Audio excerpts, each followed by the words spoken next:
Hello everyone. तो कैसे हैं आप सभी। डीएनडी न्यूज में आपका स्वागत है। तो आइए आज का करंट अफेयर्स देख लेते हैं। न्यायमूर्ति संजीव खन्ना भारत के अगले मुख्य न्यायाधीश नियुक्त किए जाएंगे। 11 नवंबर को लेंगे शपथ। न्यायमूर्ति संजीव खन्ना को गुरुवार को भारत का 51वां मुख्य न्यायाधीश नियुक्त किया गया। वह 11 नवंबर को शपथ लेंगे, जिसके एक दिन बाद मौजूदा न्यायमूर्ति डीवाई चंद्रचूड़ 65 वर्ष की आयु प्राप्त करने पर पद छोड़ देंगे। न्यायमूर्ति चंद्रचूड़ ने 8 नवंबर 2022 को सीजेआई के रूप में पदभार संभाला था। न्यायमूर्ति खन्ना का सीजेआई के रूप में कार्यकाल 6 महीने से थोड़ा अधिक होगा। वह 13 मई 2025 को पद छोड़ देंगे। नेक्स्ट न्यूज है, आधार कार्ड आयु निर्धारित करने के लिए वैध दस्तावेज नहीं है, ऐसा सुप्रीम कोर्ट ने कहा है। सुप्रीम कोर्ट ने गुरुवार को पंजाब एवं हरियाणा उच्च न्यायालय के उस आदेश को खारिज कर दिया जिसमें सड़क दुर्घटना के शिकार व्यक्ति को मुआवजा देने के लिए उसकी आयु निर्धारित करने के लिए आधार कार्ड को स्वीकार किया गया था। पीठ ने कहा कि किशोर न्याय बच्चों की देखभाल एवं संरक्षण अधिनियम 2015 की धारा 94 के तहत मृतक की आयु स्कूल छोड़ने के प्रमाण पत्र में उल्लेखित जन्म तिथि से निर्धारित की जानी चाहिए। हमने पाया कि भारतीय विशिष्ट पहचान प्राधिकरण ने अपने परिपत्र संख्या 8/2023 के माध्यम से इलेक्ट्रॉनिक्स एवं सूचना प्रौद्योगिकी मंत्रालय द्वारा 20 दिसंबर 2018 को जारी कार्यालय ज्ञापन के संदर्भ में कहा है कि आधार कार्ड हालांकि पहचान स्थापित करने के लिए इस्तेमाल किया जा सकता है, लेकिन जन्म तिथि का प्रमाण नहीं है। नेक्स्ट न्यूज है, भारतीय लेखिका शहनाज हबीब ने अपनी पुस्तक एयरप्लेन मोड के लिए 2024 न्यू अमेरिकन वॉइस अवार्ड जीता। यूएसए में रहने वाली भारतीय लेखिका शहनाज हबीब ने अपनी नॉन फिक्शन किताब एयरप्लेन मोड वेस्टलैंड द्वारा भारत में प्रकाशित के लिए 2024 न्यू अमेरिकन वॉइस अवार्ड जीता है। उन्होंने $5000 का नगद पुरस्कार मिलेगा। यह अमेरिका में इमिग्रेशन रिसर्च संस्थान द्वारा दिया जाने वाला एक वार्षिक पुरस्कार है, जो उन कार्यों को मान्यता देता है जो अप्रवासियों द्वारा बताए गए मानवीय अनुभव की जटिलता को उजागर करते हैं, जिनके काम को रूप से लेखन और प्रकाशन में कम दर्शाया गया है। नेक्स्ट न्यूज है, 2023 में भारत का उत्सर्जन 6.1% बढ़ेगा, लेकिन ऐतिहासिक योगदान केवल 3%, ऐसा संयुक्त राष्ट्र अध्ययन में कहा गया है। संयुक्त राष्ट्र की एक नई रिपोर्ट में खुलासा हुआ है कि भारत का ग्रीन हाउस गैस उत्सर्जन 2023 में 6.1% से बढ़कर कुल वैश्विक उत्सर्जन में 8% हो जाएगा, लेकिन वैश्विक CO2 उत्सर्जन में देश का ऐतिहासिक योगदान केवल 3% है। संयुक्त राष्ट्र पर्यावरण कार्यक्रम द्वारा जारी उत्सर्जन अंतराल रिपोर्ट 2024 अब और हवाबाजी नहीं कृपया में, जबकि भारत का प्रति व्यक्ति उत्सर्जन 2.9 टन CO2 समतुल्य पर बना हुआ है, जो वैश्विक औसत 6.6 टन CO2 से काफी कम है। तथापि इसका समग्र योगदान विश्व के सबसे अधिक जनसंख्या वाले देश की बढ़ती ऊर्जा मांग को दर्शाता है। नेक्स्ट न्यूज है, कोच्चि में भारत का पहला आदिवासी बच्चों का लघु फिल्म महोत्सव आयोजित। कोच्चि में 26 से 27 अक्टूबर को देश का पहला लघु फिल्म महोत्सव आयोजित किया जाएगा, इसमें केरल के कुदुम्बाश्री मिशन के कनास जगह कार्यक्रम के तहत आदिवासी समुदाय के बच्चों की कृतियों को प्रदर्शित किया जाएगा। कनास जगह, जिसका अर्थ है स्वप्न स्थल, स्वदेशी बच्चों के कौशल को बढ़ाकर और उनके पर्यावरण, जलवायु परिवर्तन और सामाजिक मुद्दे के बच्चे के अधिकार और समग्र सशक्तिकरण के बारे में जागरूकता बढ़ाकर उन्हें सशक्त बनाने के लिए डिजाइन किया गया है। नेक्स्ट न्यूज है, उत्तराखंड के सीएम धामी शुक्रवार को देहरादून में राइट्स विलेज का उद्घाटन करेंगे। उत्तराखंड के पूर्व मुख्यमंत्री रमेश पोखरियाल निशंक ने देहरादून के निकट एक लेखक गांव विकसित किया है और शुक्रवार को इसका उद्घाटन किया जाएगा। नेक्स्ट न्यूज है, विश्व पोलियो दिवस, पोलियो मुक्त हुआ भारत, वैक्सीन ने दिलाई जीत। विश्व पोलियो दिवस हर साल 24 अक्टूबर को दुनिया भर में मनाया जाता है, ताकि हर बच्चे को इस बीमारी से बचाने के लिए पोलियो टीकाकरण के महत्व के बारे में जागरूकता बढ़ाई जा सके। पोलियो या पोलियोमाइलाइटिस एक अत्यधिक संक्रामक रोग है जो मुख्य रूप से 5 साल से कम उम्र के बच्चों को प्रभावित करता है। वायरस एक व्यक्ति से दूसरे व्यक्ति में फैलता है, मुख्य रूप से मल, मुंह से, या कई बार जो अक्सर कम दिखने को मिलता है, किसी साझा वस्तु जैसे दूषित भोजन या पानी से।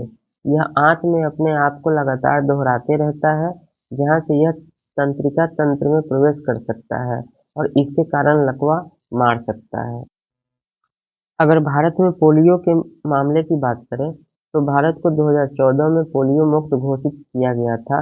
वर्तमान में देश पोलियो वैक्सीन के मुंह के द्वारा लेने और इंजेक्शन वाले रूप का उपयोग करते हैं। कुछ देशों में पोलियो के मामले अभी भी बरकरार हैं। पोलियो के टीकों ने दुनिया भर में इस बीमारी को लगभग खत्म किया है, लेकिन दो देश, पाकिस्तान और अफगानिस्तान में अभी भी ये बचे हुए हैं। न्यूज है COP16 के बारे में। खनन के कारण जैव विविधता से लेकर स्वदेशी लोगों तक के लिए बढ़ रहे हैं खतरे, ऐसा रिपोर्ट में कहा गया है। कोलंबिया के कैली शहर में चल रहे संयुक्त राष्ट्र जैव विविधता शिखर सम्मेलन COP16 जारी है, जिसकी शुरुआत 21 अक्टूबर को हुई थी। एक नई रिपोर्ट में पाया गया है कि तेल, गैस और खनन उद्योग अमेजन बेसिन, कांगो बेसिन और दक्षिण पूर्व एशिया में महत्वपूर्ण पारिस्थितिकी प्रणालियों के लिए भारी खतरे पैदा कर रहे हैं। IUCN world commission on protection areas की मदद से प्रकाशित report closing window of opportunities में कहा गया है कि औद्योगिक परियोजनाएं उन क्षेत्रों में हैं जो प्रकृति के लिए महत्वपूर्ण हैं, जिनकी वजह से जैव विविधता और स्वदेशी समुदाय को खतरा हो सकता है। नेक्स्ट न्यूज है कृषि मंत्रालय 28 से 30 नवंबर तक वाराणसी में राष्ट्रीय बीज कांग्रेस का करेगा आयोजन। National seeds Congress. कृषि मंत्रालय 18 से 30 नवंबर तक वाराणसी में अपने 13वें राष्ट्रीय बीज कांग्रेस की मेजबानी करेगा। यह आयोजन जलवायु परिवर्तन तथा खाद्य सुरक्षा पर बढ़ती चिंताओं के बीच कृषि बीज क्षेत्र में चुनौतियों का समाधान करने के लिए हितधारकों का एक साथ लाया जाएगा। यह कार्यक्रम अंतर्राष्ट्रीय चावल अनुसंधान संस्थान, दक्षिण एशिया क्षेत्रीय केंद्र और राष्ट्रीय बीज अनुसंधान एवं प्रशिक्षण केंद्र के सहयोग से आयोजित किया जाएगा।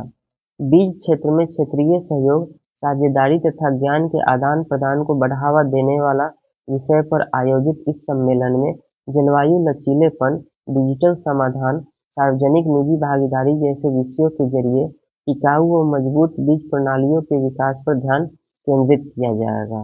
केंद्रीय कैबिनेट ने अंतरिक्ष क्षेत्र को दिया 1000 करोड़ रुपए का फंड, 40 को फायदा होने की उम्मीद। केंद्रीय कैबिनेट ने गुरुवार को भारतीय राष्ट्रीय अंतरिक्ष संवर्धन एवं प्राधिकरण केंद्र इन स्पेस के तहत अंतरिक्ष क्षेत्र के लिए 1000 करोड़ रुपए के उद्यम पूंजी कोष बनाने की मंजूरी दे दी है। यह योजना कोष परिचालन शुरू होने की तिथि से 5 वर्ष तक के लिए बनाई गई है और इससे करीब 40 कंपनियों को लाभ होने की उम्मीद की जा रही है। शुरुआती स्तर की कंपनी को 10 से 30 करोड़ रुपए मिलेंगे और अच्छी कंपनी को 30 से 60 करोड़ रुपए दिए जाएंगे। फिलहाल भारत की अंतरिक्ष अर्थव्यवस्था का आकार 8.4 अरब डॉलर है और सरकार इसे 2033 तक 44 अरब डॉलर करने का लक्ष्य रखती है। साल 2020 में सेक्टर सुधारों के नतीजतन निजी क्षेत्र की भागीदारी बढ़ने से फिलहाल भारत में अंतरिक्ष क्षेत्र में करीब 250 स्टार्टअप पंजीकृत हैं। स्काई रूट भारतीय अंतरिक्ष क्षेत्र में सबसे ज्यादा रकम जुटाने वाली कंपनियों में से एक है। इसने नवंबर 2022 में प्रक्षेपण यान विक्रम-1 को सफलतापूर्वक तैयार कर संचालित किया और ऐसा करने वाली देश की पहली निजी कंपनी बन गई। कैबिनेट ने 6,798 करोड़ रुपए की परियोजनाओं पर लगाई मुहर। नई रेल लाइन भी बनेगी। केंद्रीय मंत्रिमंडल ने मंगलवार को 2 रेल परियोजना पर मुहर लगा दी है। इन 2 रेल परियोजनाओं में अमरावती रेल संपर्क परियोजना 57 किलोमीटर और पूर्वोत्तर भारत और बिहार के बीच 256 किलोमीटर रेल लाइन परियोजना शामिल है। इन दोनों पर लगभग 6,798 करोड़ रुपए लागत आएगी। एरुपलेम और निम्बूर के बीच नई रेल लाइन अमरावती से होकर गुजरेगी, जिससे आंध्र प्रदेश की प्रस्तावित राजधानी अमरावती रेल मानचित्र पर आ जाएगा। इस नई रेल लाइन के साथ एक मल्टी मॉडल लॉजिस्टिक हब भी तैयार किया जाएगा, जो मछलीपत्तनम बंदरगाह, कृष्णपत्तनम बंदरगाह और काकीनाडा बंदरगाह से जुड़ जाएगा। यह परियोजना अमरावती को हैदराबाद, चेन्नई और कोलकाता से रेल मार्ग से जुड़ेगी और अमरलिंगेश्वर स्वामी मंदिर, अमरावती स्तूप, ध्यान बुद्ध मंदिर तथा उंडावली गुफा जैसे स्थानों तक भी संपर्क मार्ग तैयार हो जाएगा। सेकंड जो रेल लाइन है वो है नरकटियागंज रक्सौल सीतामढ़ी दरभंगा खंड और सीतामढ़ी मुजफ्फरपुर खंड के लिए 256 किलोमीटर लंबे मार्ग दोहरीकरण पर 4,553 करोड़ रुपए खर्च आएंगे। इस परियोजना से उत्तर प्रदेश, बिहार और पूर्वोत्तर के यात्रियों को सुविधा मिलेगी और माल ढुलाई भी सुगम हो जाएगी।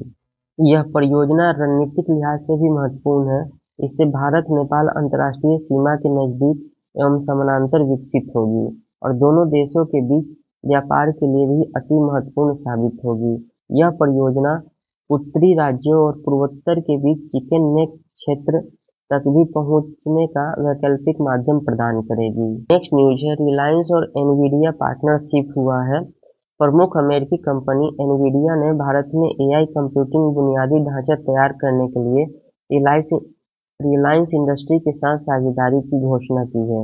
एनवीडिया के संस्थापक एवं सीईओ जेनसेन हुआंग ने कहा कि भारत को चिप बनाने वाले कारखाने स्थापित करने पर ध्यान केंद्रित करने की बजाय विनिर्माण पर अधिक ध्यान देना चाहिए।